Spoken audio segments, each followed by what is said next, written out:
মালদা জেলার কালিয়াচক ৩ নম্বর ব্লকের সাউথ মালদা কলেজে উৎসাহ উদ্দীপনা এবং রঙিন আয়োজনের মধ্য দিয়ে নবীনবরণ উৎসব অনুষ্ঠিত হয়েছে। এই জমকালো অনুষ্ঠানের শুভ সূচনা করেন বৈষ্ণবনগর কেন্দ্রের বিধায়িকা তথা কলেজের পরিচালনা সমিতির সভাপতি শ্রীমতী চন্দনা সরকার। অনুষ্ঠানে আরও উপস্থিত ছিলেন কলেজের অধ্যক্ষ ডক্টর শেখ আহমেদ হোসেন, অধ্যাপক বিশ্বজিৎ চৌধুরী, পরিচালনা সমিতির সদস্য মাসিদুর রহমান, হযরত শেখ সহ অন্যান্য গণ্যমান্য ব্যক্তিত্বগণ এবং শিক্ষক শিক্ষিকা বৃন্দ। উদ্বোধনী সঙ্গীতের মাধ্যমে অনুষ্ঠানের সূচনা হয়। এরপর কলেজের প্রতিষ্ঠাতা গনি খান চৌধুরীর প্রতিকৃতিতে মাল্যদান করা হয়। এদিন বিশেষভাবে সম্মানিত করা হয় কলেজের 13টি বিষয়ের টপার ছাত্রছাত্রীদের। সেই সঙ্গে তাদের মায়েদেরও বিশেষ সম্মান জানানো হয়।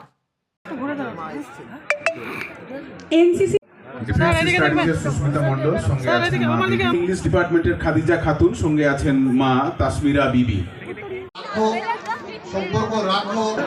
আজকে প্রতি বছরের ন্যায় আমাদের সাউথ মালদা কলেজে একটা নবীনবরণ প্রোগ্রাম হয়।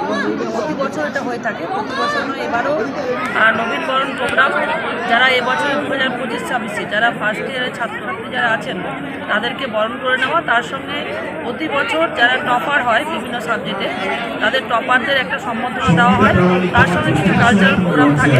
সব মিলেমিশে একটা সুন্দর মুহূর্ত আজকের দিনটা।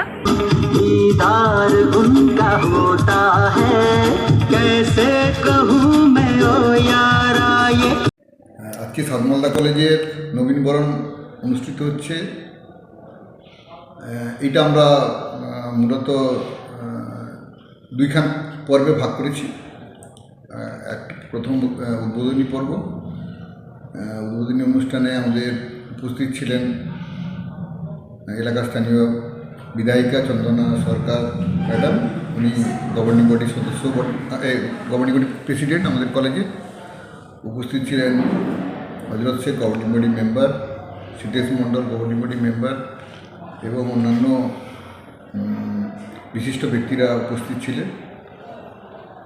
উদ্বোধনী অনুষ্ঠানের পর আমাদের যারা টপার হয়েছে ডিপার্টমেন্টে, বিভিন্ন ডিপার্টমেন্টে 13টি ডিপার্টমেন্টের টপার, ইউনিভার্সিটিতে যারা টপ করেছে আমাদের কলেজে, তাদেরকে আমরা পুরস্কৃত করেছি, সম্মানিত করেছি। সম্মানিত সকলে মিলিয়ে করেছি আমরা কলেজে।